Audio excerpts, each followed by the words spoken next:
ಇವಾಗ ಮನೆಗಳಲ್ಲಿ ನೀರನ್ನು ಬಳಸುತ್ತೇವೆ. ಕೊಳಕಾತವ ನೀರು ಅಥವಾ ಮತ್ತೆ ಅವು ನೀರು ಬಳಕೆ ಮಾಡ್ತೀವಿ. ಅವು ನೀರು ಬಳಕೆ ಮಾಡ್ತೀವಿ. ಬಳಕೆ ಮಾಡ್ತೀವಿ. ಯಾವ್ದೈತೆ ಯಾವ್ದಿಲ್ಲ. ಯಾವ್ದೈತೆ ಅಂತ ಕೈ ಎತ್ತಿರಿ.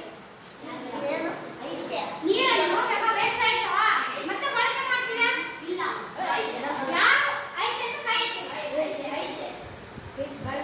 ನೀವು ಯಾರಿಲ್ಲ ಇಲ್ಲಂತ ಯಾರು ಕೈ ಎತ್ತಿರಿ? ಬಳಕೆ ಮಾಡ್ತೀವಿ. ಇವಾಗ ನೀವು ಫಿಲ್ಟರ್ ನೀರು ಕುಡಿತೀರಾ? ವೇಸ್ಟ್ ಆಗಿದ್ದ ನೀರು ಫಿಲ್ಟರ್ ನೀರಾಗಿ ಬರ್ತಾವ. ಸಿಂಕ್ಗಳನ್ನು ಸಿಂಕ್ ಅಂದ್ರೆ ನೋಡಿದ್ರೆ ನೀವು ಸಿಂಕ್ ಅಂದ್ರೆ ಏನಿರ್ತವೆ? ಕೈ ತೊಳೆಯೋದು. ಕೈ ತೊಳೆಯೋದು ಹಿಂಗಿರ್ತ ನೋಡ್ರಿ. ಹಿಂಗಿರ್ತಾವ ಈ ಕೊಲೆ ನಳ. ನಳ. ಇಲ್ಲಿ ನೋಡಿ.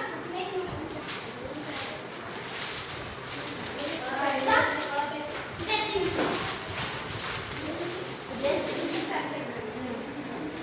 ಸ್ನಾನ ಮಾಡ್ತೀವಿ ನೀವು? ದಿನಾ ಸ್ನಾನ? ಅವು ಸ್ನಾನ ಮಾಡೋದ್ರಲ್ಲಿ ಕೋಣೆ, ಸ್ನಾನ ಕೋಣೆ ಇದು ಬಾತ್ರೂಮ್. ಅವು ಐದು ಅರ್ಬಿ ಒಳಗೆ ನೀರು ಆಗುತ್ತೆ. ವೇಸ್ಟ್ ಆಗಿ ಅದನ್ನು ಏನು ಸಿಗುತ್ತೆ ನಾವು ತ್ಯಾಜ್ಯ ನೀರು ಅಂತ.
ನೀರನ್ನು ನೀರನ್ನು